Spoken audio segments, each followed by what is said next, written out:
सदस्यहरू, अब प्रतिनिधि सभा नियमावली 2079 को परिच्छेद 9 बमोजिम प्रधानमन्त्रीसँग प्रत्यक्ष प्रश्नोत्तरको लागि सोही नियमावलीको नियम 58 बमोजिम सम्माननीय प्रधानमन्त्रीसँग प्रश्न गर्न 10 जना माननीय सदस्यहरूबाट प्रश्न प्राप्त भएको बेहोरा जानकारी गराउँछु। यस परिच्छेद बमोजिम प्रधानमन्त्रीसँग प्रत्यक्ष प्रश्नोत्तरमा स्पष्टीकरण सोध्ने व्यवस्था नरहेको पनि जानकारी गराउँछु। माननीय सदस्यहरू, अब म सम्माननीय प्रधानमन्त्री केपी शर्मा ओलीलाई प्रत्यक्ष प्रश्नोत्तर कार्यको लागि रोस्टममा आमन्त्रण गर्दछु। माननीय सदस्यहरू, अब प्रधानमन्त्रीसँग प्रत्यक्ष प्रश्नोत्तर कार्यक्रम प्रारम्भ हुन्छ।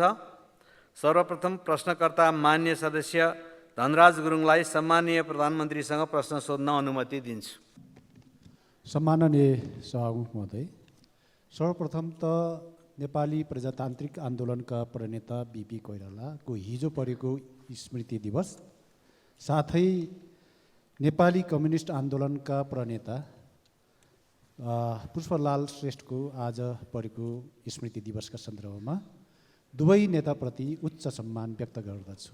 सँगसँगै हिजो मात्रै भारी मतले 2/3 बहुमतले चाहिँ विश्वासको मत प्राप्त गर्नुभएका प्रधानमन्त्री एवं मन्त्री परिषदका सदस्य साथीहरूलाई हार्दिक बधाई एवं शुभकामना व्यक्त गर्न चाहन्छु। सम्माननीय सभामुख महोदय मार्फत सम्माननीय प्रधानमन्त्रीज्यूमा मेरो प्रश्न छ। नम्बर 1, आर्थिक वर्ष 2081-82 को बजेट वक्तव्यको क्रम सङ्ख्या 83, 84 र 85 मा उल्लेख भए बमोजिम गण्डकी त्रिभुज आयोजना आर्थिक दृष्टिकोणले महत्त्वपूर्ण छ।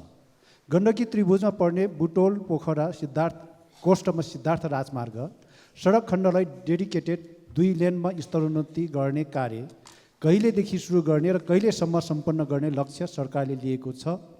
साथै हिउँदमा विद्युत आयात र वर्षातमा निर्यात गर्ने व्यवस्थाको अन्त गर्दै हिउँद वर्ष निरन्तर विद्युत निर्यात गर्ने अवस्थामा पुर्याउनका लागि जलाशययुक्त जलविद्युत आयोजना निर्माण गर्नुपर्दछ।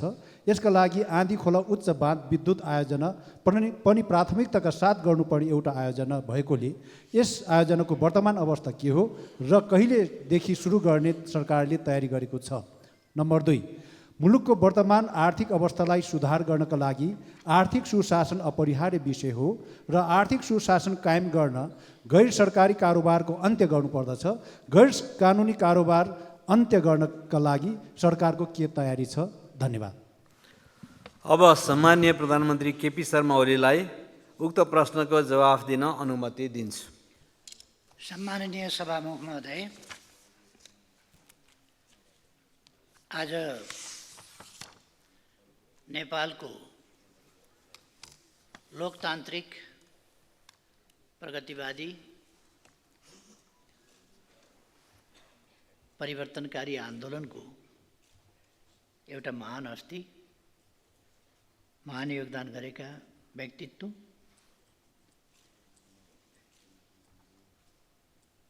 महान चिन्तक, एउटा महान दार्शनिक, इतिहासविद पुष्पलाल ज्यूको 46औं स्मृति दिवस हो र यस सन्दर्भमा म पुष्पलालज्यूप्रति हार्दिक सम्मान र श्रद्धासुमन अर्पण गर्न चाहन्छु।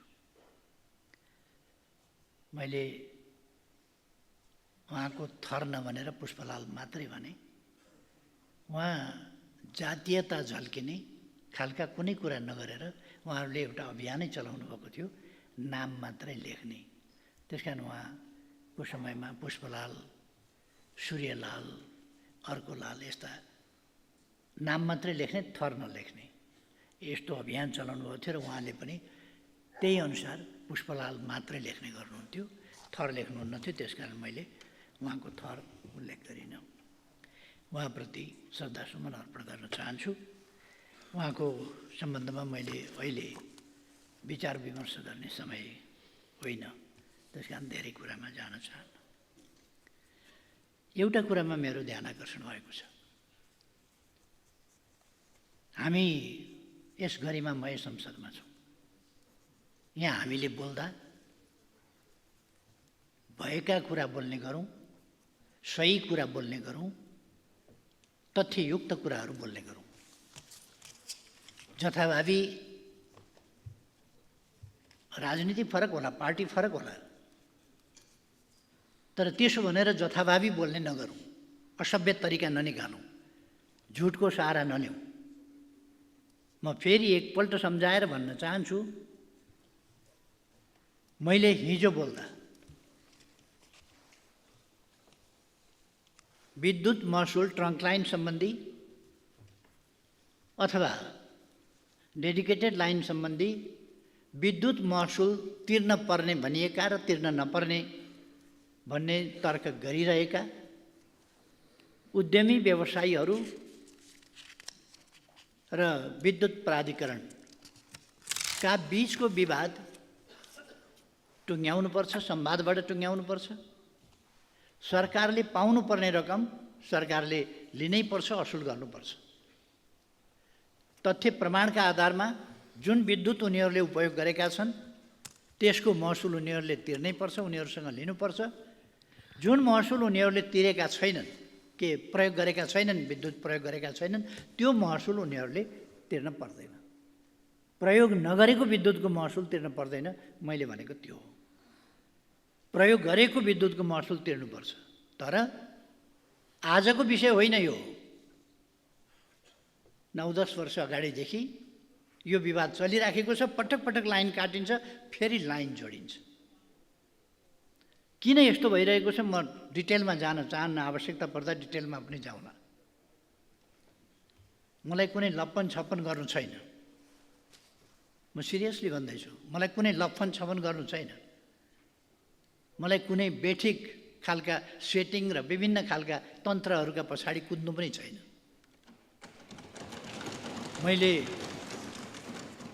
देशको हितको पक्षमा, जनताको हितको पक्षमा 60 वर्ष लगभग समर्पण गरेको छु। बाँकी जिन्दगी पनि समर्पण गर्छु, क्लिनली, स्वच्छताका साथ। त्यो म फेरि दृढताका साथ राख्न चाहन्छु। मैले हिजो पनि विद्युत महसुल तिर्नु पर्दैन, असुल उप गर्नु पर्दैन, मिना गर्नुपर्छ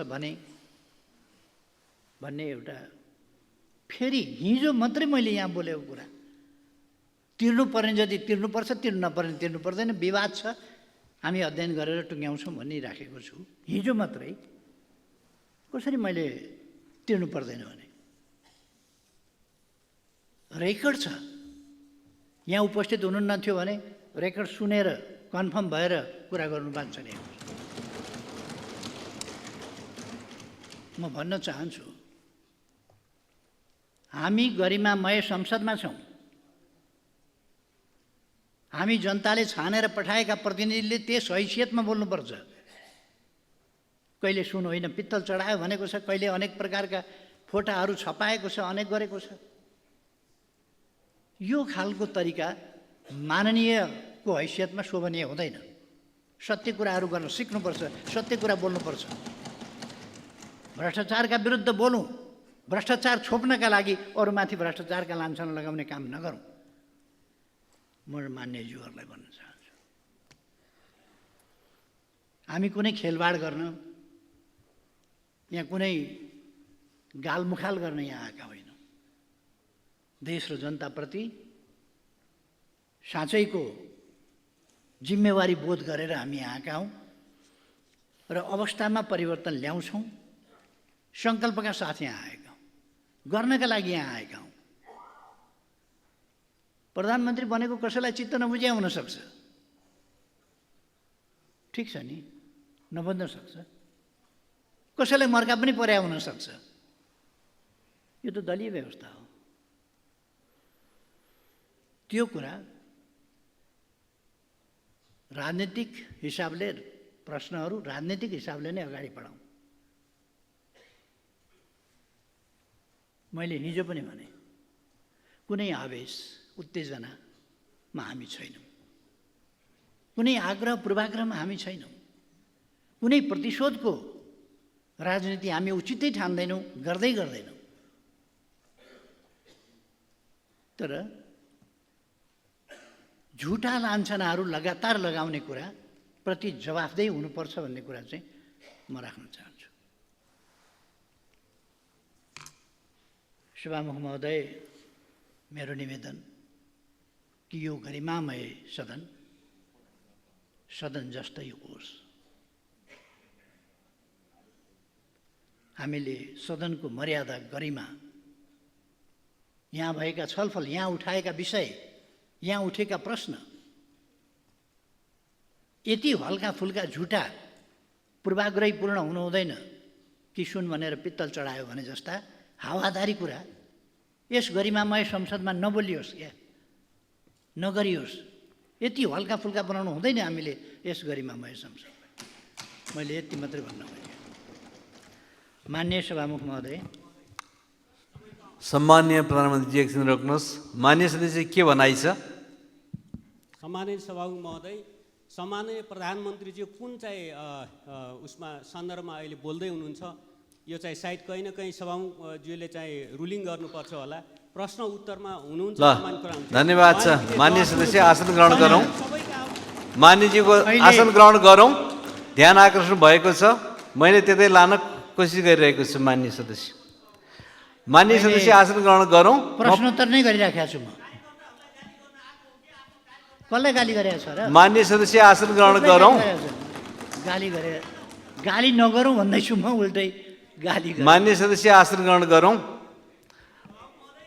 प्रधानमन्त्रीजीलाई विषय केन्द्रित भएर अगाडि बढ्नको लागि म निर्देश गर्दछु। सभामुख महोदय, म बिल्कुल विषय केन्द्रित छु।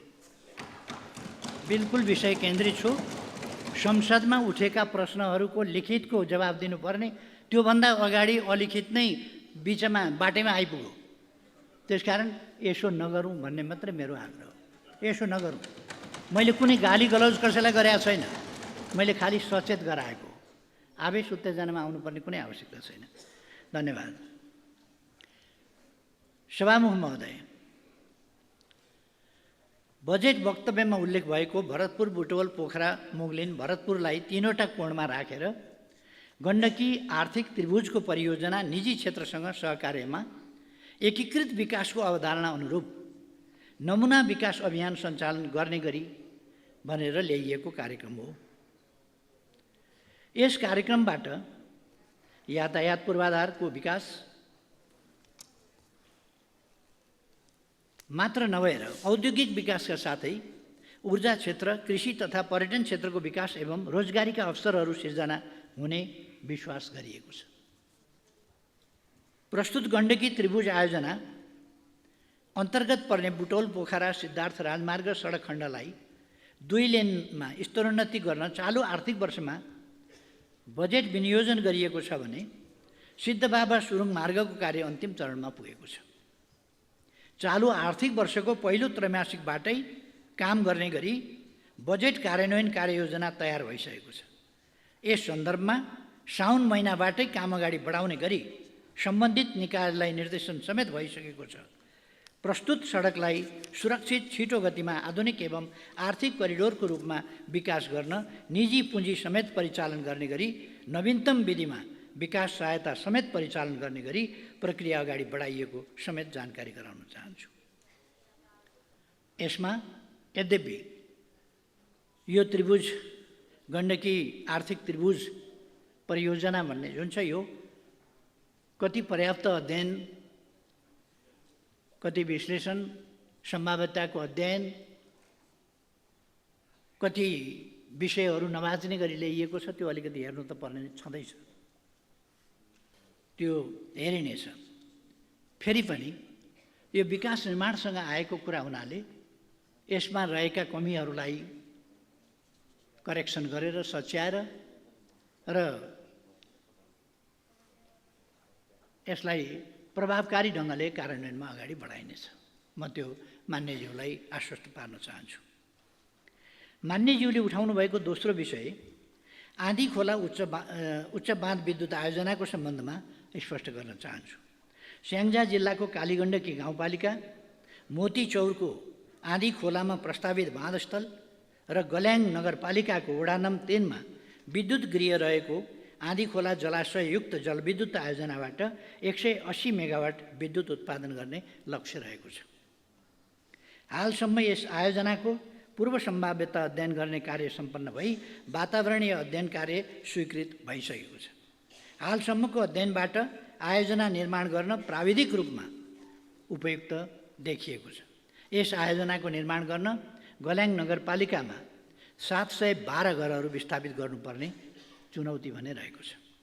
यस आयोजना निर्माणका लागि मोडालिटी टुङ्ग्याई लगानी जुटाउने, updated feasibility and detail design report तयार गर्ने, बोलपत्र आह्वान गरी निर्माण गर्ने लगायतका कार्य स्वीकृत कार्ययोजना अनुसार अगाडि बढाउने विश्वास दिलाउन चाहन्छु। मान्यज्यूले उठाउनु भएको अर्को विषय आर्थिक सुशासन कायम गर्ने सम्बन्धमा प्रश्न गर्न चाहन्छु। वित्तीय अपराधको प्रभावकारी नियन्त्रणका लागि जोखिममा आधारित मूल्याङ्कन प्रणाली अवलम्बन गर्ने, अधिक जोखिम रहेका क्यासिनो, बहुमूल्य धातु, सहकारी, घर जग्गा, विप्रेषण र बैङ्किङ क्षेत्रको सघन सुपरिवेक्षण गर्ने व्यवस्था मिलाइनेछ भने भ्रष्टाचारमा शून्य सहनशीलताको नीति अनुरूप भ्रष्टाचारको दृष्टिले उच्च जोखिमका क्षेत्र पहिचान गरी नियन्त्रणका लागि एकीकृत रूपमा प्रवर्धनात्मक, निरोधात्मक तथा उपचारात्मक उपाय अवलम्बन गरिनेछ।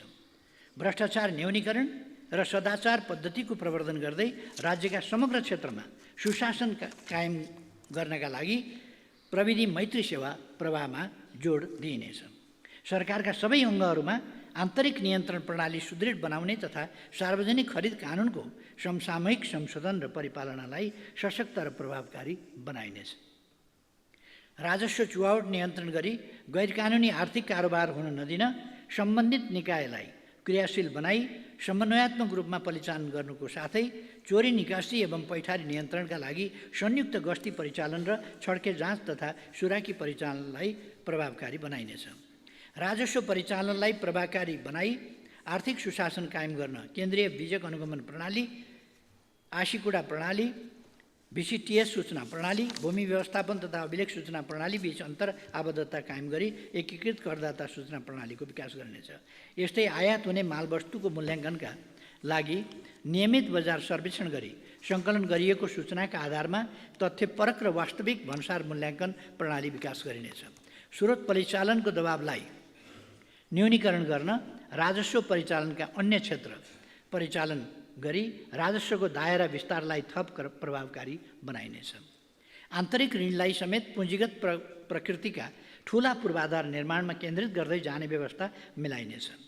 आर्थिक क्रियाकलापमा आएको सुस्ततालाई सम्बोधन गर्नुपर्ने अवस्था रहेको छ। विगत वर्षमा विधि प्रक्रिया पुरा गरी कार्य सम्पन्न गर्ने क्रममा विधि सम्मत रूपमा सृजित दायित्व यकिन गरी चालु आर्थिक वर्षभित्र भुक्तानी गर्ने व्यवस्था मिलाइनेछ। चालु आर्थिक वर्षको मौद्रिक नीतिलाई थप लचिलो बनाई मुलुकको व्यावसायिक वातावरणमा थप सुधार गरिनेछ। मिटर ब्याज, सहकारी, लघुवित्तका क्षेत्र तथा क्रिप्टोकरेन्सीको प्रयोग तथा हुन्डी लगायतका माध्यमबाट ठगीका घटना बढ्दै गएकाले यस प्रकारका आर्थिक अपराधका घटनामा विद्यमान स्रोत साधन र उपलब्ध जनशक्तिबाट प्रभावकारी रूपमा अनुसन्धान गरी दोषीलाई कारबाहीको दायरामा ल्याइनेछ। अब अर्का प्रश्नकर्ता मान्य दीपक बहादुर सिंहलाई समय दिन्छु। सम्मान्य सभामुखज्यू, सम्मान्य प्रधानमन्त्रीज्यू,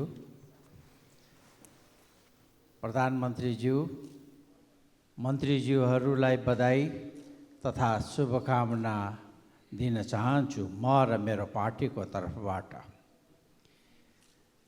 सम्मान्य प्रधानमन्त्रीज्यू, तपाईँ प्रधानमन्त्री भएको बेला कालापानी, लिपुलेक र लिपियाधुरा सहितको भूभाग समेटेर जो नेपालको चुच्चे नक्सा जारी गर्नुभएको थियो, हामी नेपालीहरू विचार बेग्लै भए पनि हामीले सोचेका थियौँ बल्ल एउटा राष्ट्रवादी प्रधानमन्त्री यो देशले पाएको छ। तर प्रधानमन्त्रीज्यू, आज चौथो पटक तपाईँ प्रधानमन्त्री भइराख्नु भएको छ। अहिलेसम्म ती भूभागहरू नक्सामा मात्र सीमित भएको छ। नेपाली जनतालाई तपाईँको यो कार्यकालमा ती भूभागहरू नेपालको अधीनमा स्वामित्वमा आएको 3 करोड नेपाली जनताहरूले हेर्न चाहिराखेको छ। त्यो चाँडोभन्दा चाँडो नेपालको अधीनमा ल्याउनको लागि तपाईँको नीति, योजना, कूटनीतिक कला र के छ प्रधानमन्त्रीज्यू, त्यो तिथि, मिति र समय बताइदिनको लागि अनुरोध गर्छु। साथै अहिले देशमा व्यापक रूपमा भ्रष्टाचारले ज्वरो गाडिसकेको छ। हरेक तह र हरेक क्षेत्रमा भ्रष्टाचारको सीमा नागिसकेको छ। त्यसलाई नियन्त्रण गर्न सक्ने आँट, साहस, हिम्मत र कला पशुपतिनाथले हाम्रो प्रधानमन्त्रीलाई दियोस् भन्ने म प्रार्थना गर्न चाहन्छु। यही सन्दर्भमा सयौँ काण्डहरू देशमा भइराखेको छ। त्यो मध्येमा जम्मा 4वटा काण्ड म यहाँहरूको अगाडि, प्रधानमन्त्रीज्यूको अगाडि पस्किन गइराखेको छु, जो जनताको मन मस्तिष्कमा गाँजिरहेको छ। हरेक नेपालीका आँखाले हेर्न चाहिराखेको छ। अब हाम्रो प्रधानमन्त्रीले यो काण्डमा कस्तो निर्णय गर्नुहुनेछ भन्ने। 1. नेपाललाई तस्करहरूको केन्द्र बनाउने सुनकाण्ड, जसमा नेपालका ठुल्ठुला नेतादेखि व्यक्तिहरू मुछिएका छन्, त्यसको अन्तिम जडसम्म पुगेर कसरी पुग्ने हो प्रधानमन्त्रीज्यूलाई थाहा नै छ। अब के हुन्छ, निर्णय के हुन्छ, ती राष्ट्रद्रोहीहरूलाई के सजाय दिने हो, त्यो के हुन्छ भन्ने नेपाली जनताले खोजेको छ। अर्को, नेपाललाई लाखौँ गरिब जनताहरूको सहकारीमा राखेको पैसा, अरबौँ रुपियाँ बर्मलुट गरेकालाई पर्दाफास गर्न जनताहरूले जम्मा गरेका पुँजी, बचत रकम जनतालाई कहिले फिर्ता गर्न सकिन्छ, त्यसको जवाब जनताले मागिराखेको छ। सहकारीमा कुनै एउटा मात्र पार्टीको नाम यही हाउसमा पटक पटक आइराखेको छ, तर जति ठुल्ठुला पार्टी छन् त्यति नै मान्छे सहकारीमा मिसिएको त्यो विभिन्न सहकारीको डाटाबाट थाहा भइसकेको छ। त्यसको जवाब जनताले माग्न चाहिरहेको छ। गिरीबन्धु टी स्टेट सरकारको सम्पत्ति हो। अब सरकारले यसलाई कसरी सट्टा भर्नाको माध्यमबाट कि त्यो भेगमा उद्योग धन्दा, कल कारखाना र नगर विकासको परिधारणा गरिकन एउटा सिटी डेभलप गर्ने हो, त्यो अदालतले निर्णय गरिसकेको हुनाले त्यसमा चाहिँ त्यतातिर पनि ध्यान दियोस् र प्रधानमन्त्रीज्यूको के विचार छ त्यो पनि जनताले जान्न चाहन्छ। अर्को कुरो, हिजो भर्खर यही सदनमा उपसभामुखज्यूको बारेमा विभिन्न कुराहरू हाम्रै अगाडि गर्दाखेरि मैले यही टिभीमा देखेको थिएँ, आँखाभरि आँसु राखेर। एउटा सोसल फिल्डमा काम गरेको एउटा महिला जनजातिको लागि चाहिँ त्यस्तो गर्नु उचित थिएन सब प्रधानमन्त्रीज्यू। आज उहाँले त खाली माननीय सदस्य प्रश्न सकियो? अलिकति बाँकी छ सभामा। त्यो लेखेर दिएकै प्रश्न हो। यो भुटानी शरणार्थीमा त्योभन्दा पनि खतरनाक छ। यही जवाफ माग्नको लागि म प्रधानमन्त्रीज्यूलाई माननीय सदस्य लिखित प्रश्न बाहिर नजाउँ। ल अब सम्माननीय प्रधानमन्त्रीज्यू जवाफ दिनुहोस्। सम्माननीय सभामुख महोदय, नेपालको अन्तर्राष्ट्रिय सीमाका सम्बन्धमा सङ्घीय संसद, नेपाल सरकार र सबै नेपाली स्पष्ट र दृढ रहिआएका छौँ। नेपालको संविधानको मिति 77-3-4 मा भएको दोस्रो संशोधन मार्फत नयाँ नक्सा समेटी संविधानको अनुसूची 3 मा राखिएको तथा सीमा सम्बन्धी विषयमा हामी बीच अभूतपूर्व राष्ट्रिय सहमति रहेको छ। सुगौली सन्धि 1816 बमोजिम, लिम्पियादुरा, कालापानी र लिपुलेक लगायत काली अर्थात् महाकाली नदी पूर्वका सबै भूभाग नेपालको हो भन्ने कुरामा नेपाल सरकार दृढ र स्पष्ट रहेको छ। उच्चस्तरीय भ्रमणहरूका अवसरमा नेपाल र भारतका प्रधानमन्त्री बीच भएको भेटवार्तामा समेत सीमा सम्बन्धी विषयलाई स्थापित कूटनीतिक संयन्त्रहरू मार्फत समाधान गर्ने गरी अगाडि बढ्ने समझदारी भएको छ। गत 2080 साल पुस 19मा सम्पन्न परराष्ट्र मन्त्री स्तरीय नेपाल भारत संयुक्त आयोगको 7औं बैठकमा समेत सिमानाको विषयमा छलफल भएको र नेपाल भारत सीमाको बाँकी खण्डमा काम छिटोभन्दा छिटो सम्पन्न गर्ने प्रतिबद्धता व्यक्त भएको छ। नेपाल भारत सीमा कार्य समूह नेपाल इन्डिया बाउन्ड्री वर्किङ ग्रुपबाट नेपाल भारत सिमानामा सीमा स्तम्भहरूको निर्माण, पुनर्स्थापना र मर्मतका साथै 10 गजा एवं क्रस होल्डिङको लगत तयार गर्ने जस्ता प्राविधिक कार्य निरन्तर रूपमा हुँदै आएका छन्। द्विपक्षीय अनुकूलतामा यसका बैठक सुचारू गर्ने सम्बन्धमा पहल भइरहेको छ।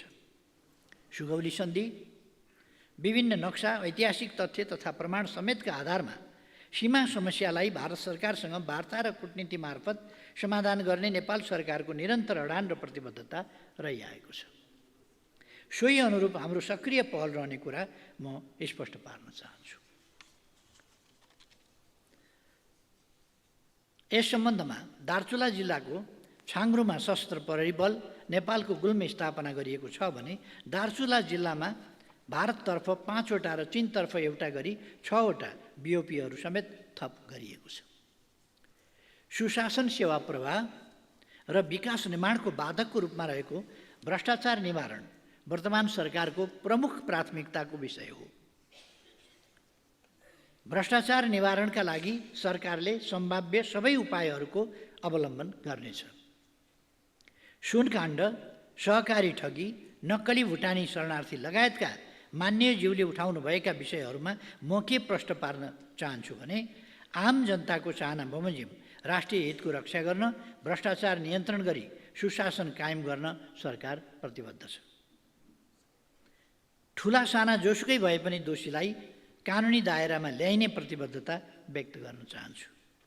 यस सम्बन्धी कतिपय विषयहरू न्यायिक निकायहरूमा विचाराधीन समेत रहेकाले सोही बमोजिम न्याय निरूपण हुनेछ।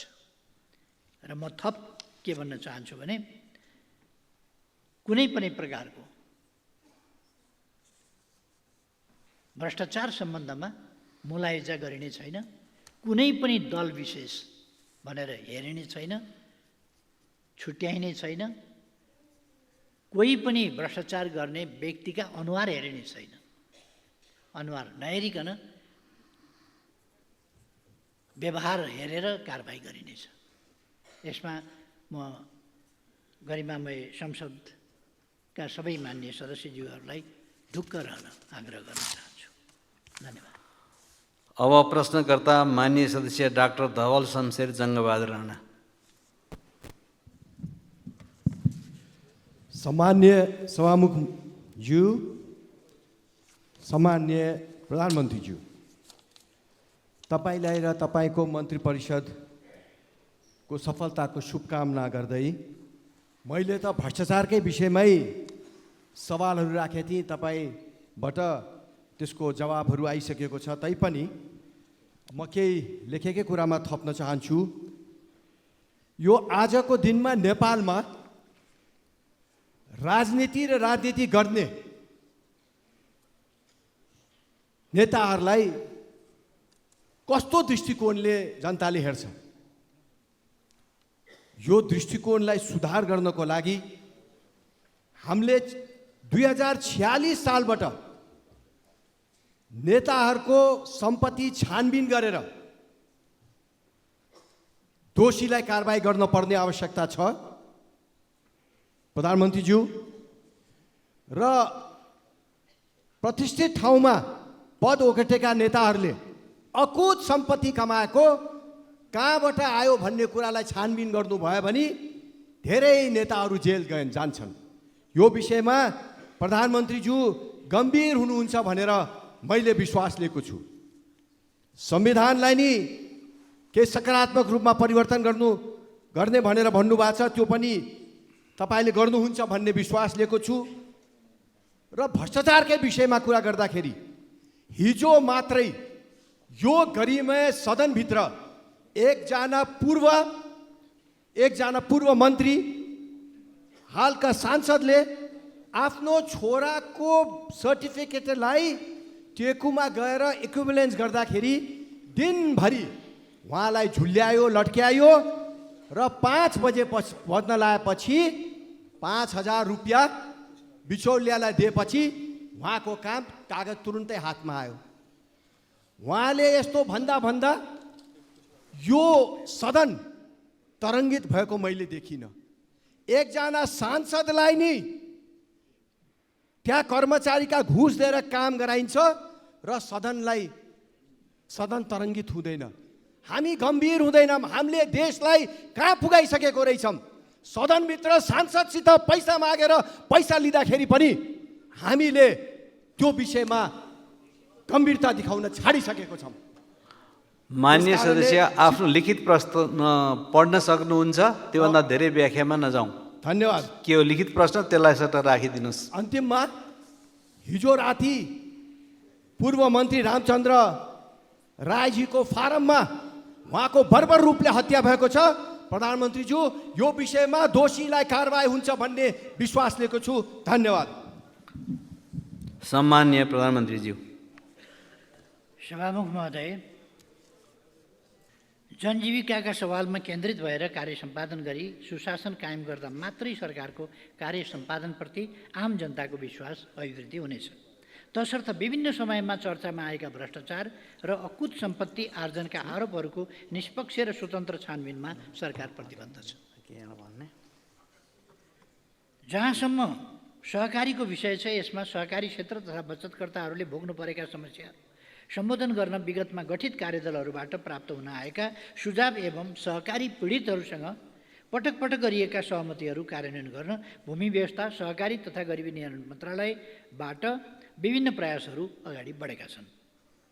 समस्याग्रस्त घोषणा भएका सबै सहकारी संस्थाका बचतकर्ताहरूसँग अनलाइन मार्फत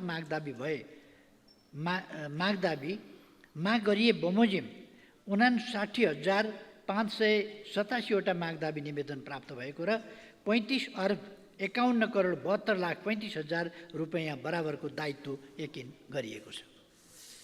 सहकारी कर्जा असुली न्यायाधिकरण, कर्जा सूचना केन्द्र र सहकारी बचत तथा कर्जा सुरक्षण कोष स्थापना गर्ने प्रक्रिया अगाडि बढाइएको छ र बजेट समेत सुनिश्चित गरिएको छ। सहकारी नीतिको परिमार्जन मस्यौदा तयार गरिएको छ। सहकारी ऐन 2074 को संशोधन मस्यौदा तयारीको चरणमा रहेको छ। मान्यज्यूले उठाउनु भएको अर्को विषय संविधान संशोधनसँग सम्बन्धित रहेको छ। संविधान संशोधन राष्ट्रिय आवश्यकता र राष्ट्रिय हितलाई मनन गरी राजनीतिक दलहरूबीच राष्ट्रिय सहमति जुटाउँदै अघि बढाइने विश्वास दिलाउन चाहन्छु।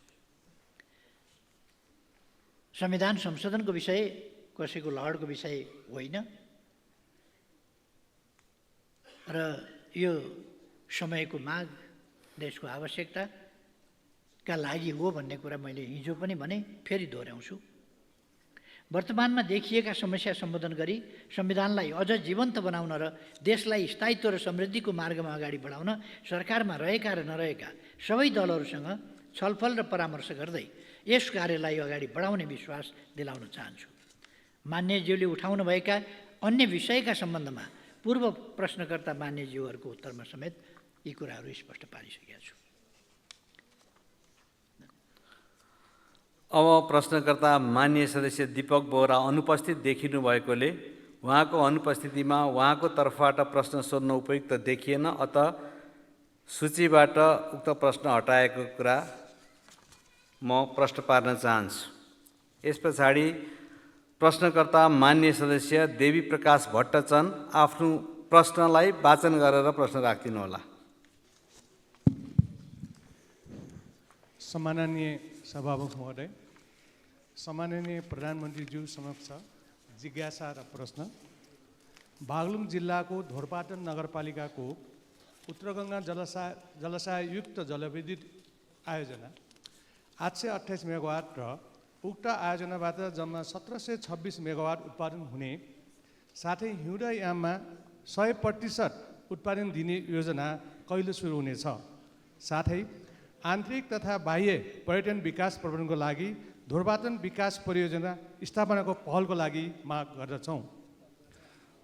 मुस्ताङ जिल्लाको लोमनथाङमा लम्बाइ 10 किलोमिटर, चौडाइ 4 किलोमिटर भएको उत्कृष्ट युरेनियमको भण्डार रहेको प्रारम्भिक अध्ययनले देखाएकोमा सोको उत्खनन प्रक्रिया कहिलेदेखि अगाडि बढ्छ? उक्त युरेनियम भण्डारबाट प्राप्त हुने आयस्रोतबाट स्थानीय सरकारलाई अत्याधिक रकम छुट्याई परम्परागत ढाँचाको बसोबास निर्माण गर्न स्थानीयवासीको माग रहेको अवगत गराउन चाहन्छु। यसै गरी नेपाली मालवाहक पानीजहाज अन्तर्राष्ट्रिय समुद्र मार्गमा सञ्चालन गर्नको लागि संसदमा पेश भएको विधेयक विगत 4 वर्ष यता अल्पत्र अवस्थामा रहेकोले सो विधेयक कहिलेदेखि छलफलमा लाई पास गर्ने सरकारको योजना छ? सम्मानीय प्रधानमन्त्रीज्यू जवाफ दिन सक्नुहुन्छ। सम्मानीय सभामुख महोदय, उत्तर गङ्गा जलाशययुक्त जलविद्युत आयोजना पहिले नेपाल विद्युत प्राधिकरणको आयोजना विकास विभाग अन्तर्गत रही सोही विभागबाट सम्भाव्यता अध्ययन, वातावरणीय प्रभाव मूल्याङ्कनको काम भएको थियो। हाल उत्तर गङ्गा जलाशययुक्त जलविद्युत आयोजना स्पेसल पर्पस भेहिकलको रूपमा विकास गर्न 2074 सालमा उत्तर गङ्गा पावर कम्पनी लिमिटेडको स्थापना गरी कार्य अगाडि बढाइएको छ। हालसम्म आयोजनाको सम्भाव्यता अध्ययन सम्पन्न गरिएको, वन तथा वातावरण मन्त्रालयबाट वातावरणीय प्रभाव मूल्याङ्कन स्वीकृत भइसकेको, जग्गा अधिग्रहणको लागि प्रक्रिया अघि बढाइएको छ। विद्युत उत्पादन अनुमति पत्रको लागि विद्युत विकास विभागमा आवेदन दिइसकिएको छ। हाल एनईए इन्जिनियरिङ कम्पनी मार्फत आयोजनाको review of feasibility study and basin and intervention option स्टडीको कार्य भइरहेको छ। एनईए इन्जिनियरिङ कम्पनी मार्फत आयोजनाको review of feasibility study and in basis and intervention option स्टडीको अन्तिम प्रतिवेदन प्राप्त भएपछि कन्स्ट्रक्सन मोडालिटी र फन्डिङ मोडालिटी निर्क्युल गरी आगामी 4 वर्षभित्र आयोजना निर्माण सम्पन्न गर्ने लक्ष्य रहेको छ। खानी तथा भूगर्भ विभागबाट अन्तर्राष्ट्रिय अटोमिक सङ्गठनको सहयोगमा भएको प्रारम्भिक अन्वेषणबाट मुस्ताङको लोमाङथाङ क्षेत्रमा उत्खनन योग्य गुणस्तर र परिमाणमा युरेनियमको खनिज भण्डार रहेको देखाएको छ। युरेनियम रणनीतिक खनिज भएकोले यसको उत्खनन पूर्व केही कानुनको सुधार, प्रयोगशालाको स्तरोन्नति, जनशक्ति विकास सँगसँगै गरी विस्तृत अन्वेषण र औद्योगिक उपयोगको मोडालिटी र सङ्गठन ढाँचा तय भए पश्चात मात्र उत्खनन गर्न सकिने देखिन्छ। यस कामको सन्दर्भमा पहिले नै म प्रधानमन्त्री दोस्रो कार्यकालमा हो क्या, म प्रधानमन्त्री भएको बेला होइन, पहिल्यै कार्यकालमा म प्रधानमन्त्री भएको बेला मैले त्यहाँ अन्वेषण गर्ने र त्यहाँ युरेनियम छ कि छैन भनेर पत्ता लगाउने काम गरेको थिएँ र त्यहाँ युरेनियम छ भनेपछि त्यसको सुरक्षाको, त्यस क्षेत्रको युरेनियम क्षेत्रको सुरक्षाको जिम्मा नेपाली सेनालाई लगाइएको थियो। त्यो ठाउँ सुरक्षित छ र त्यसको विधि पुर्याएर मैले यहाँ भने जस्तै यसको विस्तृत अन्वेषण र औद्योगिक उपयोगको मोडालिटी र सङ्गठन ढाँचा तय भएपछि मात्रै उत्खनन गर्न सकिने देखिने कुरा मैले निवेदन गरेकै छु। पानी जहाजको सञ्चालन तथा व्यवस्थापन सम्बन्धी कानुनलाई संशोधन र एकीकरण गर्न बनेको विधेयक नेपाल सरकार मन्त्री परिषदबाट मिति 81/3/27 संसदमा पेश गर्ने प्रयोजनार्थ स्वीकृत भई संसदमा पेश गर्ने प्रक्रियामा रहेको जानकारी गराउँदछु। अब प्रश्नकर्ता माननीय सदस्य दिलेन्द्र प्रसाद बडुलाई आफ्नो प्रश्न राख्न अनुमति दिन्छु।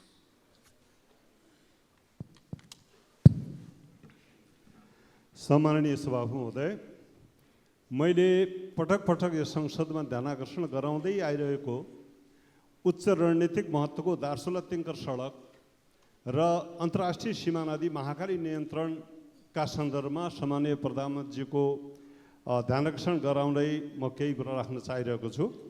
नेपालको चुच्चे नक्साको भूगोलभित्र पर्ने लिफुलेक लिम्पियाधुरा कालापानीसित जोडिएको पश्चिमोत्तर सीमामा अवस्थित दार्चुलाको ब्यास गाउँपालिका वडा नम्बर 1 छाङ्ग्रो र तिङ्करमा बसोबास गर्ने जनताले सो क्षेत्रबाट आफ्नै जिल्लाको सदरमुकामसम्म कुन्छा ओहोरदोहोर गर्न र आवत जावत गर्न समेत विगत लामो समयदेखि भारतीय भूमि भएर नै यात्रा गरिरहनु परेको बाध्यात्मक र पीडादायक अवस्थाबारे सम्माननीय प्रधानमन्त्रीज्यू जानकार हुनुहुन्छ भन्ने विश्वाससहित म प्रश्न गर्न चाहन्छु कि यस्तो पीडादायी र बाध्यात्मक परिस्थिति अन्त्य गर्ने र जनतालाई आफ्नै सीमाभित्रको भूगोलमा छिटोभन्दा छिटो सडक सुविधा पुर्याउने बारेमा वर्तमान सरकारको कति वर्षीय कार्ययोजना छ र त्रिदेशीय व्यापार, पर्यटन र राष्ट्रिय स्वाभिमानसित समेत सोझै जोडिएको उक्त सडकलाई राष्ट्रिय गौरवको योजनामा सूचीकृत गरी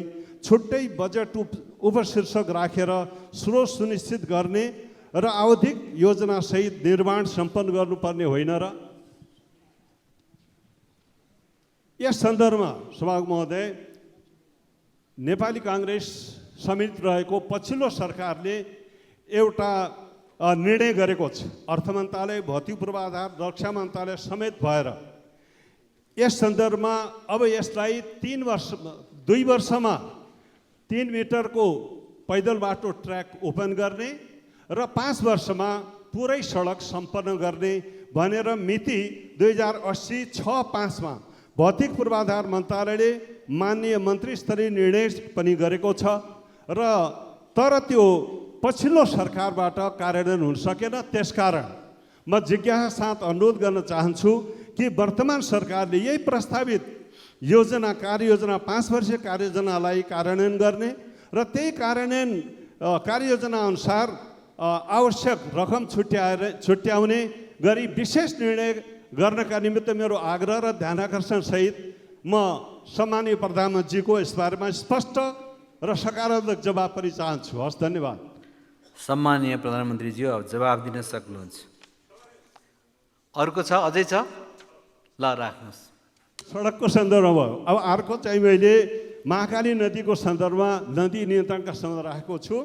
महाकाली नदी नियन्त्रणको सम्बन्ध, अब महाकाली नदी भारत र नेपाल दुवैको अन्तर्राष्ट्रिय सीमा नदी हो। यसमा भारततर्फ र हाम्रोतर्फ 2017 सालको बाढीले धेरै ठुलो कटान गर्यो र हाम्रो सदरमुकामको धेरै ठुलो हिस्सा काटिएर नदीले केही बगायो भने केही इन्डियासित मिसिन पुगेको अवस्था पर्यो। त्यस अवस्थालाई ध्यानमा राखेर त्यहाँ 2017 सालमै महाकाली नदी नियन्त्रण आयोजनाको गृहयोजना सुरु भयो।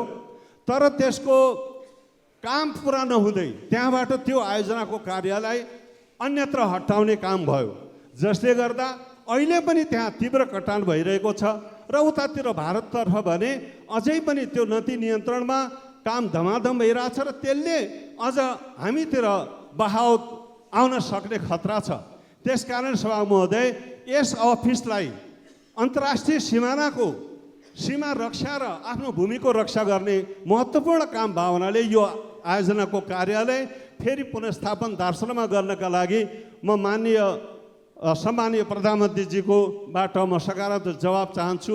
यो मेरो ध्यानाकर्षण होस्। धन्यवाद। सम्माननीय प्रधानमन्त्रीज्यू जवाब दिन सक्नुहुन्छ।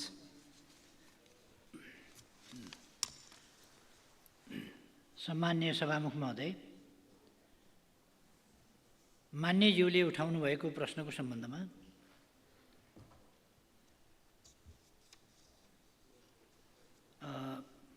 पूर्व प्रश्नकर्ता मान्यज्यूहरूको उत्तरका सन्दर्भमा समेत मैले प्रष्ट धारणा राखिसकेको छु। यहाँ मान्यज्यूले उठाउनुभएका अन्य विषयको सम्बन्धमा प्रश्न पार्न चाहन्छु।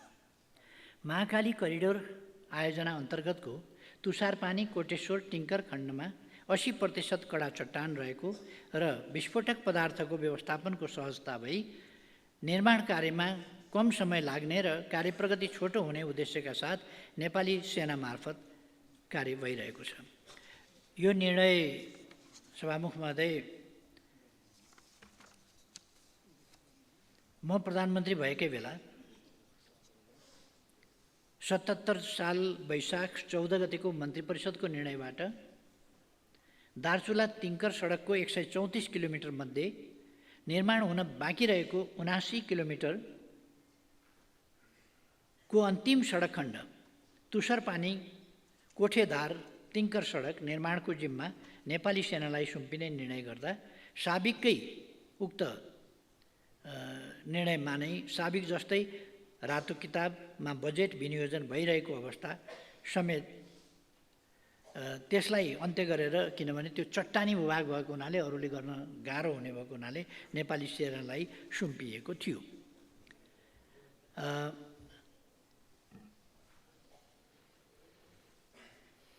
र त्यसलाई सकेसम्म छिटो प्रगति गराउने उद्देश्यका साथ काम अगाडि बढाइएको छ। बढाइने कुरा म मान्यज्यूलाई आश्वस्त पार्न चाहन्छु।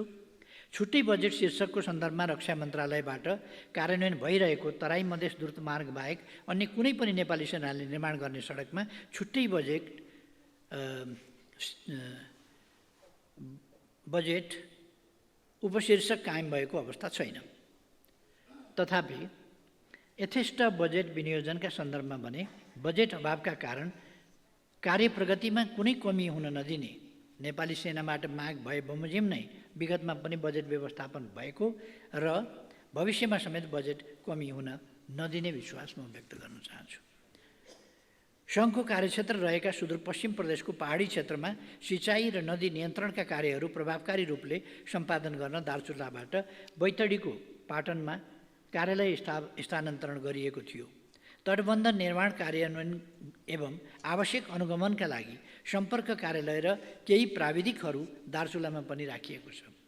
साथै बैतडी स्थित कार्यालयले पनि यस सम्बन्धी कार्य गर्ने जानकारी गराउन चाहन्छु। यति नै ठिक छ। अब प्रश्नकर्ता मान्य सदस्य दुर्गा राईलाई प्रश्न राख्न अनुमति दिन्छु।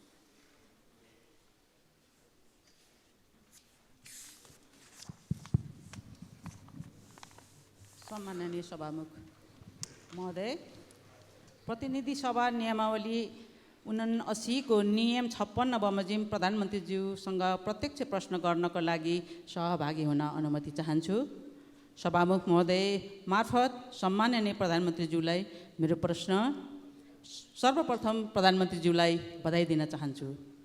गत असार 17 गते मध्यराति के पर्यो त्यस्तो आपद 12 घण्टा उज्यालो पर्खिन नसकिने गरी संसदको पहिलो र दोस्रो सङ्ख्याका ठुलो दलहरूले 7 बुँदे सम्झौता गर्नुको कारण के हो र यसलाई आम नेपाली नागरिकले थाहा पाउँदा विद्रोह गर्ने बुँदाहरू समावेश छन् र अर्को कुरा संविधान संशोधन गर्ने भन्दै आम उत्पीडितहरूको प्राप्त अधिकार खोज्न लागि त होइन भन्ने आम उत्पीडित समुदायहरूको चासो छ।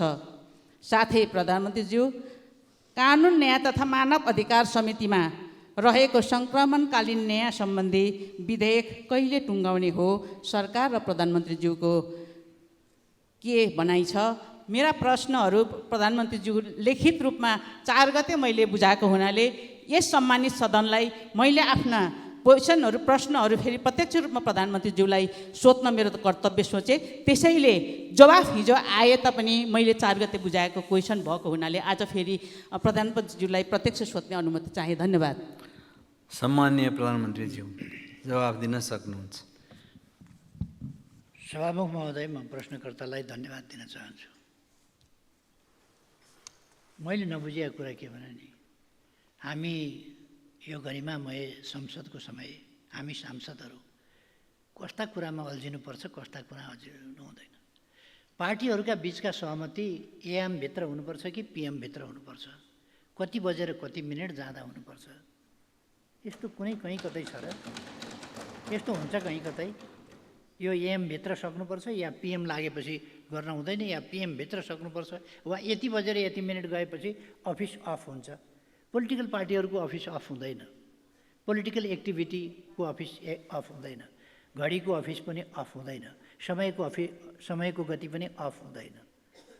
त्यसकारण यो समय गतिशील समय छ। त्यति बेला थकाइ लागेकाहरू सुत्छन्, दिउँसो पनि सुत्छन् नि, थकाइ नलागेकाहरू बस्छन्, काम पनि गर्छन्, लेखकहरू बस्छन्, चिन्तकहरू बस्छन्, अरू पनि बस्छन्, विचार विमर्श गर्नेहरू पनि बस्छन्। त्यसकारण यस्तो सानोतिनो कुराहरूमा टाउको दुखाएर समय खेर फाल्नु म कुनै आवश्यकता देख्दिनँ। आम नेपाली नागरिकले थाहा पाउँदा विद्रोह गर्ने कुराहरू पनि समावेश छन् र भनेर हिजो त भनिसकेँ त मैले। त्यसपछि त मैले बुझाउनु भएको छ प्रश्न। हिजो मैले भनिसकेँ के छन्, 7वटा जवाब मैले त भनिसकेँ। बुँदामा के छ त 7वटा बुँदामा सबै देशका लागि, जनताका लागि, जनताको हितमा अब कसैलाई त मर्का परे हुनसक्छ, मैले अघि नै भने कसैलाई मर्का परे हुनसक्छ, त्यो बेग्लै कुरा हो। तर यो देशको जनताको हितको पक्षमा छ, त्यो प्रतिबद्धताका साथ यो गरिएको हो। अब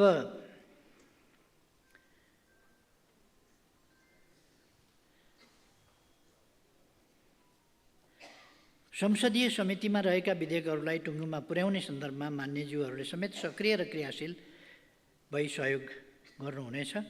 सरकारको यस सम्बन्धमा पूर्ण सहयोग र पूर्ण ध्यान रहनेछ। म यति मान्यजीलाई आश्वस्त पार्न चाहन्छु। अब प्रश्नकर्ता मान्य सदस्य दीपक गिरी प्रश्न राख्नुहोस्।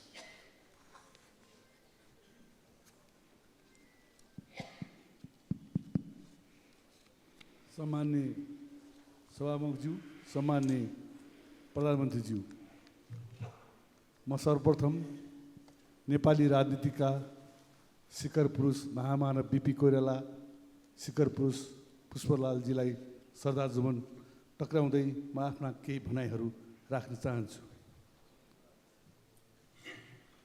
सम्मान्य सभामुख महोदय, सम्मान्य प्रधानमन्त्रीज्यू, यस सम्मानित सदनमा म सर्वप्रथम सम्मान्य प्रधानमन्त्रीजीलाई तपाईँको नेतृत्वमा सरकार गठन भएकोमा हार्दिक बधाई ज्ञापन गर्दै सफल कार्यकालको शुभकामना व्यक्त गर्दछु। वास्तवमा जब मुलुक सङ्कटहरूको भुमरीमा रुमलिन थाल्छ तब नेपाली काङ्ग्रेस र नेकपा एमाले एकसाथ उभिएर सङ्कटको निकासका लागि अग्रसर भएको इतिहास छ। यस्ता सङ्कटकालीन अवस्थाहरूमा राज्यले अभिभावकको जिम्मेवारीपूर्ण भूमिका निर्वाह गर्नुपर्नेमा राजनीतिक खिचातानीमै हामी अल्झ्यौँ। त्यसो त गत निर्वाचनमा नेपाली काङ्ग्रेस यो देशको प्रमुख दलका रूपमा निर्वाचित जनताले चुने र दोस्रो दलका रूपमा एमाले भयो र तेस्रो दलका रूपमा नेकपा माओवादी रहन पुग्यो। अत सरकार सञ्चालनका लागि कसैको बहुमत नपुग्दा मुलुकको प्रमुख दल कहिले प्रतिपक्षमा बस्नुपर्ने त कहिले तेस्रो दलले नेतृत्व गरेको सरकारमा सामेल हुनुपर्ने संसदीय अभ्यासको हामीले सामना गर्नु पर्यो। प्राविधिक रूपमा जे जस्तो रहे पनि यस्तो अभ्यासले हाम्रो संसदीय प्रणालीको खिल्ली उडारेको हामी सबैले अनुभव गरेकै हो। यस्तो राजनीतिक अस्थिरताका कारण सरकारले जनजीविकाका सवालमा प्रभाव गर्नुपर्ने सेवाहरूमा तदारुकता नहुनु स्वाभाविक थियो र यस्तो हुँदा संसदीय लोकतन्त्रप्रति नै प्रश्न गरेर जनतामा भ्रम सृजना गर्नेहरूको खेती क्रमशः सुरु हुँदै गर्दा संसदीय लोकतन्त्र समावेशीकरण र खास गरी परिवर्तित प्रणालीको रक्षाका लागि मुलुकका प्रमुख दल एक ठाउँमा उभिन जरुरी थियो। हाल ढिलै भए पनि राजनीतिक कोषले एउटा उचित मार्ग पहिलाएको छ। यसका लागि पनि म शुभकामना दिन चाहन्छु। सम्माननीय सभामुख महोदय, म प्रधानमन्त्री समक्ष मेरो केही प्रश्नहरू राख्ने अनुमति चाहन्छु। गत असार 28 गते त्रिशुलीमा 2वटा यात्रु बस दुर्घटना भएको खबरले देश शोकमग्न बनेको छ भने अझै यात्रुहरूको अवस्था अज्ञात छ। यस सन्दर्भमा प्रधानमन्त्रीज्यू मार्फत म यो जान्न चाहन्छु कि सार्वजनिक यातायात तथा सडक सुरक्षा सुनिश्चित गर्न सरकारको नीति के छ? नेपालमा कति यात्रुवाहक सवारी साधनहरू सञ्चालित छन्? ती सबै सडकहरूको अवस्था मापदण्ड अनुसार छ कि छैन? सडकमा चल्ने सवारी साधनको यान्त्रिक अवस्था के कस्तो छ? कुन खालको सडकमा कस्ता वाहनहरू चल्न अनुमति छ? यस्ता विषयहरू नागरिकसँग प्रत्यक्ष सरोकार राख्ने विषय भएकोले उपयुक्त अनुसार यातायात व्यवस्थापन र नियमन गर्ने निकायहरूको कार्यक्षमता र कार्यकुशलता आजको अवस्था अनुसार छ कि छैन? मेरो दोस्रो प्रश्न छ, एमसिसी कार्यान्वयन भएको 1 वर्ष हुन लाग्दैछ। 5 वर्षभित्र सक्नै पर्ने शर्त हामीले स्वीकार गरेका छौँ। यही सदनबाट हामीले पारित गरेका छौँ। 1 वर्षको प्रगति कस्तो छ? यही गतिमा काम गरेर हामी 5 वर्षभित्र काम सक्छौँ त? हामीले स्वीकार गरेका शर्त अनुसार देश हितमा विकासलाई गति दिने कि नेपालीहरू आफैले स्वीकार गरेको शर्तमा काम गर्न सक्दैनन् भन्ने इमेज बनाउने? यदि हामीले काम गर्न सकेनौँ भने यस्ता सहयोगहरू भविष्यमा पाउन अप्ठ्यारो पर्ला कि भन्ने विषयमा प्रधानमन्त्रीको जवाब सुन्न चाहन्छु। धन्यवाद। जय नेपाल। सम्माननीय प्रधानमन्त्रीज्यू जवाब दिन सक्नुहुन्छ। सभामुख महोदय, म प्रश्नकर्ता मान्यज्यूलाई धन्यवाद भन्न चाहन्छु। र गत असार 28 गते त्रिशुलीमा भएको यात्रु बस दुर्घटनामा परेर हराएका 62 जनामध्ये हालसम्म 25 जनाको शव फेला परेको छ। त्यसमध्ये 18 जनाको शनाखत भएको छ भने 7 जनाको शनाखत हुन बाँकी रहेको छ।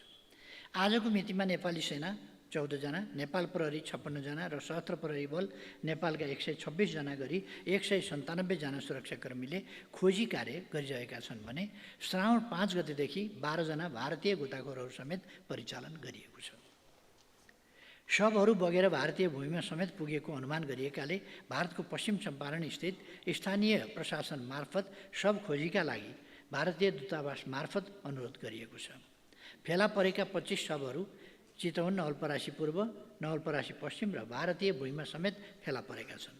बस दुर्घटना भएको स्थल र सोको आसपासको क्षेत्रलाई मुख्य केन्द्रबिन्दु बनाई खोजी कार्य गरिएको छ भने नदीले बगाएका शवहरू भेटिन सक्ने सम्भावित स्थलहरू चितवन, नवलपरासी पूर्व, नवलपरासी पश्चिम र भारतको पूर्वी चम्पारणसम्म खोजी कार्य भइरहेको छ। धमिलो पानी, नदीको उच्च भाव गति र 30-40 मिटर गहिरो नदीका कारण खोजी कार्यमा अपेक्षित सफलता मिल्न सकेको छैन। तथापि उपलब्ध प्राविधिक उपकरण, जनशक्तिको सम्पूर्ण सामर्थ्य प्रयोग गरी सुरक्षा निकाय परिचालन र स्थानीय प्रशासनले स्थानीय नागरिकहरू समेतको सहयोगमा खोजी कार्यमा निरन्तरता दिएको छ। सार्वजनिक यातायात तथा सडक सुरक्षा सुनिश्चित गर्न सरकारले सडक सुरक्षा विधेयकको तयारी गरी अन्तिम रूप दिने चरणमा रहेको छ भने राष्ट्रिय यातायात नीति हालै मन्त्री परिषदमा स्वीकृतिका लागि पेश भएको छ। सडक सुरक्षाको संवेदनशीलता र यसमा सम्बन्धित क्षेत्रका सरकारवालाहरूको आबद्धता जरुरी भएकाले राष्ट्रिय सडक सुरक्षा परिषदलाई कानुन बमोजिम सडक सुरक्षाका विभिन्न अवयवहरूलाई व्यवस्थित तवरले कार्यान्वयन गर्ने गरी नीतिगत तथा कानुनी व्यवस्था गरिनेछ। एमसीसी सम्झौता अनुरूप ट्रान्समिसन लाइन, सब स्टेसन तथा सडक स्तरोन्नतिका आयोजना तोकिएको समय 5 वर्षभित्रै सम्पन्न गर्ने गरी कार्ययोजना स्वीकृत भई सोही अनुसार कार्य अगाडि बढेको जानकारी गराउन चाहन्छु। आयोजनाको सब स्टेसन निर्माणका लागि ठेक्का सम्झौता समेत भइसकेको छ। ट्रान्समिसन लाइनको सम्बन्धमा एउटा खण्डको ठेक्का सम्झौता हुने चरणमा पुगेको छ भने बाँकी काम तीव्र रूपमा अगाडि बढेको छ। एमसीसीबाट प्राप्त हुने अमेरिकी $500 मिलियन बराबरको रकम सम्झौता अवधिभित्र पुरै उपयोग गर्ने गरी वित्तीय योजना ढाँचा कार्यान्वयन हुनेछ। प्रस्तुत आयोजना सम्पन्न भए पश्चात नेपालको ऊर्जा क्षेत्रको विकासमा विशेष योगदान पुग्नेछ भने सडक स्तरोन्नतिमा नयाँ प्रविधि हस्तान्तरण हुने समेत जानकारी गराउन चाहन्छु। अब प्रश्नकर्ता माननीय सदस्य दिनेश कुमार यादव प्रश्न राख्नुहोस्।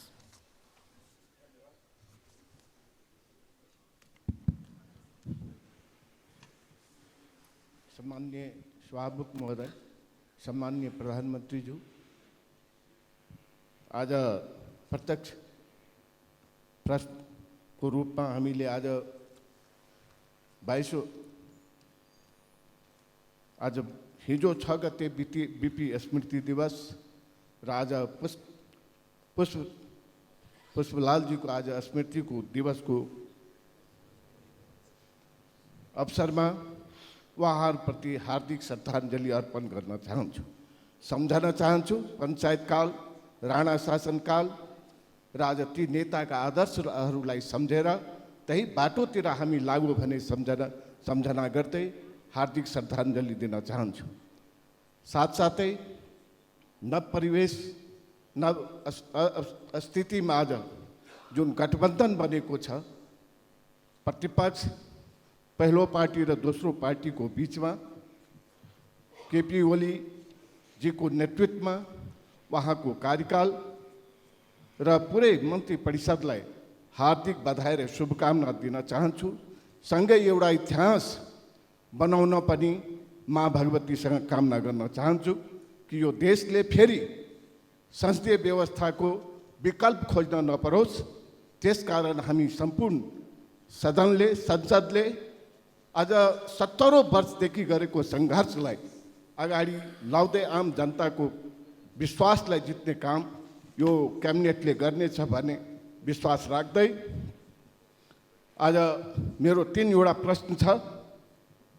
एउटा प्रश्न हो, कोशी सम्झौता अनुसार कोशी बाहिरैदेखि नेपालको सिमानासम्म, सिमाना भारतको सिमाना लोखिस बजारसम्म 32 किलोमिटर पश्चिमी केनाल नहर पर्दछ, जो बारम्बार चर्चामा पनि आउने गरेको छ। त्यो नहरमा भारतको सिमानामा दुवैतर्फ त्यो ड्याममा पक्की सडक बनेको छ। नेपालको दक्षिणी भेगमा पर्ने यो नहर जो 32 किलोमिटर पर्छ, त्यस भेगको जनतालाई यति असहनीय भएको छ कि गर्मीमा धुलायाम हुन्छ, वर्षामा हिलो हुन्छ। त्यो त्यहाँको भेगका जनताहरूलाई आवत जावत गर्न साह्रै कठिनाइ परेको छ।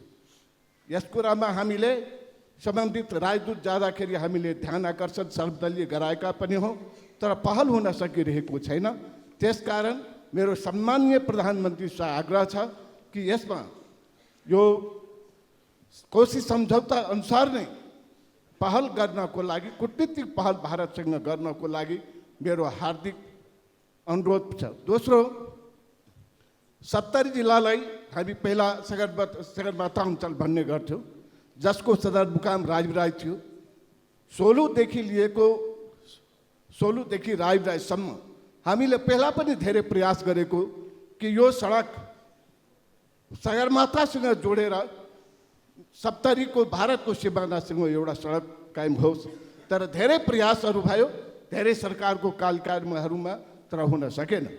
तर अहिले हुलाकी सडक अन्तर्गत यो सडकलाई विगत वर्षमा गाईघाटदेखि लिएर भारतको बनिनिया सीमासम्म लगभग 30 किलोमिटर पर्छ, जसको हुलाकी सडकले अर्थ मन्त्रालयमा स्वीकृतिको लागि फाइल पेश गर्दा त्यो हुन सकेन। मेरो आग्रह छ कि यो सडक पहाडी जिल्ला र 70 जिल्लालाई जोड्न, त्यहाँको जीवनयापनलाई बढाउन र समृद्ध सम्बन्ध पहाड र तराईको मधेसको हुनको लागि पनि यो सडक अति आवश्यक छ। यसमा प्रधानमन्त्रीको पहल होस् भन्न म चाहन्छु। अर्को, हामीले कृषिका कुरा गऱ्यौँ। कमला डाइभर्सन के अरे सुनकोशी मरिन डाइभर्सनको कुरा सबैले हामी उठायो। यो जिल्ला कति जिल्लामा जान्छ? पूर्वको जिल्ला पर्ने 70 सिरहामा यो पानी पुग्न सक्दछ, त्यहाँको किसानलाई सिँचाइ हुन सक्दछ। त्यसकारण आग्रह छ कि राष्ट्रिय गौरवको योजनाभित्र राखेर कमला कोशी डाइभर्सनलाई त्यहाँ 70सम्मको सिँचाइ योजनामा परिवर्तन गर्नको लागि प्रधानमन्त्रीसँग हार्दिक अनुरोध छ। धन्यवाद। जय नेपाल। प्रश्नभन्दा मान्यज्यूले त माग राख्नुभयो जस्तो देखियो। खैर जे होस्, सम्माननीय प्रधानमन्त्रीज्यू जवाब दिन सक्नुहुन्छ। सभामुख महोदय, नेपालको भूभागमा पर्ने कोशी पश्चिम नहरको बाँधमा क्रमशः सडक कालोपत्रे भइरहेको छ। नहरको किनार अतिक्रमित भएकोले उक्त अतिक्रमण हटाई कालोपत्रे गर्न नेपाल सरकार, नेपाल र भारत द्विपक्षीय संयन्त्र मार्फत अनुरोध गरिनेछ। अर्को दोस्रो प्रश्न, उदयपुरको गाईघाटदेखि भारतीय सीमासम्मको सडक निर्माणको सन्दर्भमा पूर्व तयारीका कार्यहरू सम्पन्न भई गत आर्थिक वर्ष 80-81 स्रोत सहमति माग भएकोमा आर्थिक चापका कारण अगाडि बढाउन नसकिएकोले यस आर्थिक वर्षमा प्राथमिकताका साथ अगाडि बढाउने काम गरिनेछ। तेस्रो प्रश्न मान्यज्यूले उठाउनु भएको, नेपाल र भारतबाट संयुक्त रूपमा कोशी उच्च बाँधसँगै सुनकोशी कमला डाइभर्सन अध्ययनको चरणमा रहेको छ।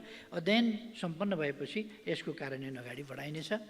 यसै सन्दर्भमा मान्यजीले सुनकोशी मरिनको पनि कुरा गर्नुभएको थियो। त्यो मैले नै त्यसको शुभारम्भ शिलान्यास पनि गरेको थिएँ, त्यस आयोजनालाई अगाडि बढाएको थिएँ र यसलाई यो अलिकति यसलाई कोशी उच्च बाँधसँग पनि अलिकति जोड्ने काम भएको छ। त्यो जटिलताहरूलाई समेत ध्यानमा राखेर अगाडि बढाउने प्रयास गरिनेछ। धन्यवाद।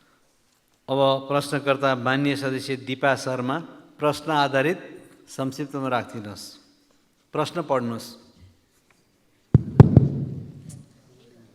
सम्माननीय सभामुख महोदय, आज नेपाल कम्युनिस्ट पार्टीका संस्थापक नेता आदरणीय पुष्पलालको 46औं स्मृति दिवसको अवसरमा उहाँप्रति उच्च सम्मानसहित भावपूर्ण श्रद्धाञ्जली व्यक्त गर्न चाहन्छु। हाम्रो पार्टीका श्रद्धेय अध्यक्ष एवं सम्माननीय प्रधानमन्त्री केपी शर्मा ओली लगायत उपप्रधानमन्त्री र मन्त्रीज्यूहरूलाई हार्दिक बधाईसहित सफल कार्यकालको सफलताको शुभकामना व्यक्त गर्न चाहन्छु। सम्माननीय प्रधानमन्त्री, राष्ट्रवादी एवं विकासका पर्यायवाची केपी शर्मा ओली र यो सरकारसँग सम्पूर्ण नेपाली नागरिकले निकै आशा, विश्वास र भरोसा गरेका छन्। जनताका आशा, विश्वास र भरोसा पुरा हुनेछन् भन्ने कुरामा मलाई विश्वास छ। म आज यो प्रश्न उत्तर कार्यक्रममा सम्माननीय प्रधानमन्त्रीज्यूलाई मेरो जिज्ञासा प्रश्न यस प्रकार रहेको छ। 2077 सालमा सम्माननीय प्रधानमन्त्रीज्यू नै त्यतिखेर सरकारको नेतृत्व गर्नुभएको थियो र यहाँको नेतृत्वमा गठित सरकारले आफ्नो कार्यकालमा थालनी गरिएका कैयौँ राष्ट्रिय गौरवका आयोजनाहरू, निर्वाचन क्षेत्र केन्द्रित रणनीति योजनाहरू र पालिका केन्द्रित योजनाहरू जस्तै सडक, पुल, अस्पतालहरू, बहुप्राविधिक विश्वविद्यालय, औद्योगिक ग्राम, प्रधानमन्त्री आधुनिक कृषि कार्यक्रम, राष्ट्रपति शैक्षिक सुधार कार्यक्रम, पोखरा क्षेत्रीय अन्तर्राष्ट्रिय विमानस्थल, गौतम बुद्ध अन्तर्राष्ट्रिय विमानस्थल, पुष्पलाल लोकमार्ग, मदन भण्डारी राजमार्ग, करिडोर र चक्रपथहरू, खेल मैदान, रङ्गशाला, रेलमार्ग, न्यानो सेटेलाइट र भूमि सम्बन्धी समस्याहरू जस्तै यस्ता धेरै जो अहिलेसम्म पनि कतिपय अगाडि बढ्नै सकेका छैनन् भने धेरै जसो योजनाहरू अलपत्र र अधुरा नै रहेका छन्। यी योजनाहरूलाई अगाडि बढाउनेतर्फ सम्माननीय प्रधानमन्त्रीज्यूले कसरी सोच्नु भएको छ जान्न चाहन्छु। धन्यवाद। सम्माननीय प्रधानमन्त्री जवाफ दिन सक्नुहुन्छ। माननीय सदस्यज्यूलाई धन्यवाद छ। समृद्ध नेपाल, सुखी नेपाली जो राष्ट्रिय आकाङ्क्षा हो, त्यो पुरा गर्न जसलाई हामीले गन्तव्य बनाएका छौँ त्यसलाई प्राप्त गर्न नै मैले 77 सालमा मेरो नेतृत्वमा गठित सरकारले कैयौँ राष्ट्रिय गौरवका आयोजनाहरू, यो 77मा मात्रै होइन कि अगाडिदेखि नै यो 74बाटै हामीले सुरु गरेका थियौँ र 75, 76, 77, 78सम्म हामीले विभिन्न आयोजनाहरू अगाडि बढाएका छौँ र कैयौँ राष्ट्रिय गौरवका आयोजनाहरू, निर्वाचन क्षेत्र केन्द्रित रणनीतिक योजनाहरू र पालिका केन्द्रित योजनाहरू सुरुवात गरेका थियौँ। यसरी थालनी गरेका मध्ये अधुरा र अल्पत्र योजनाहरूलाई स्रोत साधनको उचित व्यवस्थापन गरेर यथाशीघ्र अगाडि बढाउने र सम्पन्न गर्ने यस सरकारको प्राथमिकता रहेको छ। मैले हिजो पनि भनेको थिएँ, थालेका कामहरू सिद्ध्याउने हाम्रो प्राथमिकता हुनेछ। नयाँ नयाँ थाल्ने मात्रै होइन, थालेका काम सिद्ध्याउने, पुरा गर्ने, नतिजा प्राप्त गर्ने, यो हाम्रो प्राथमिकतामा रहन्छ अहिले भनेर मैले हिजो पनि बोलेको थिएँ। अर्को, कतिपय मान्यजीहरूले हिजोको बहसमा पनि मैले सुने, पूर्वाधार विकासका कुराहरूलाई खेर गएको जस्तो ठान्ने, यो सम्पत्ति खेर गएको जस्तो ठान्ने। पूर्वाधार विकासका पूर्वाधार भनेको विकासका पूर्वाधार हो नि त। पूर्वाधार नै नभइकन, पूर्वाधार भनेको जग जस्तो हो, पूर्वाधार नै नभइकन विकास कसरी हुन्छ त? विकासको पूर्वाधार।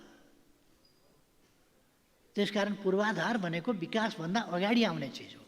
त्यसले विकास अगाडि बढाउँछ, विकास अगाडि बढाउन मद्दत गर्छ। त्यसकारण त्यसलाई पूर्वाधार भनिन्छ। त्यो कुरा अलिकति नबुझ्न खोजेको जस्तो, अस्पताल भवन किन बनायो, विद्यालय भवन किन बनायो, कतिपय राष्ट्रिय गौरवका कुराहरू हुन्छन्, किन बनाइए, त्यसले कति लिटर दुध दियो, कति बोरा धान फल्यो, कति घोगा मकै फले जस्तो हिसाब हुँदैन त्यसको।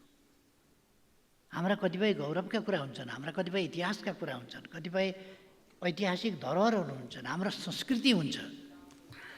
त्यस कारण यसलाई ठ्याक्कै तत्कालको आयव्ययमा मात्रै जोडिँदैन।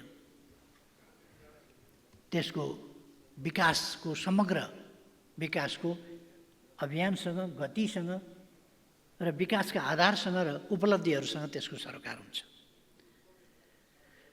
सीमित स्रोत र साधनको सदुपयोग गर्दै राष्ट्रिय गौरव रूपान्तरणकारी प्राथमिकता प्राप्त र राष्ट्रिय महत्त्वका अन्य आयोजनाहरूका बजेट अभाव नहुने व्यवस्था पनि मिलाइनेछ।